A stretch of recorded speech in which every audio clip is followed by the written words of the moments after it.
पतङबाट यहाँ काठमाडौँ किन आउनुभयो? म यहाँ पोलिटिकल पार्टीहरूसँग लड्न आएको हो। तिमी पनि त्यही मध्ये एक हौ। म अब सिंहदरबार जाँदैछु। अब हरेक झोलेलाई यो देशबाट लात हान्ने छ। अब हामीले नेपाल बनाउनु पर्छ। मासु भातलाई भोट नदिउँ, एकजुट हौँ। म त केपी ओलीलाई भेट्न र शान्ति वार्ता गर्न मात्र आएको थिएँ। मैले केपी ओलीलाई कुनै हानि पुर्याएको छैन। तैपनि उनीहरूले मलाई समाते। कृपया मलाई जेलबाट छुटाउन मद्दत गर्नुहोस्। कृपया मलाई यहाँबाट बचाउनुहोस्। तिनीहरू मलाई नेपालको विकास गर्न चाहँदैनन्। नेपालको विकास गर्न खोज्नेलाई सधैँ जेलमा हाल्छन्। उनीहरू नेपालको विकास गर्न चाहँदैनन्। जो किन थुनेको तपाईलाई? नेताहरू डराउँछन् कि म उनीहरू सबैलाई प्रतिस्थापन गर्नेछु। उनीहरूलाई थाहा छ कि नेपालका सम्पूर्ण नागरिक मसँग छन्। त्यसैले उनीहरूले मलाई जेलमा हालेर मेरो आवाज दबाउ। म अब तिमीलाई नेपाली नागरिकलाई दमन गर्न दिने छैन। म यहाँ छु र म सबै कुरा निष्पक्ष बनाउने छु र म सुनिश्चित गर्नेछु कि तिमीहरूले योग्यको जीवन पाउनुहुनेछ। यतिले अर्को चुनावमा भाग लिने योजना बनाएका छन्। उहाँ आज बसन्तपुरमा हुनुहुन्छ। यो म हुँ। यति टक। यति आऊ, देश बचाऊ। राजनीतिक दलबाट दिक्क भइसक्यौँ।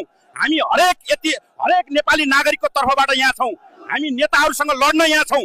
केपी ओली पनि चोर हो, दुर्गा प्रसाई पनि चोर हो। सबै चोर हुन्। सबै राजनीतिक नेताहरू आफ्नै स्वार्थका लागि मात्र काम गर्छन् र हामी नेपाली सधैँ पीडित छौँ। यो अब परिवर्तन हुनुपर्छ।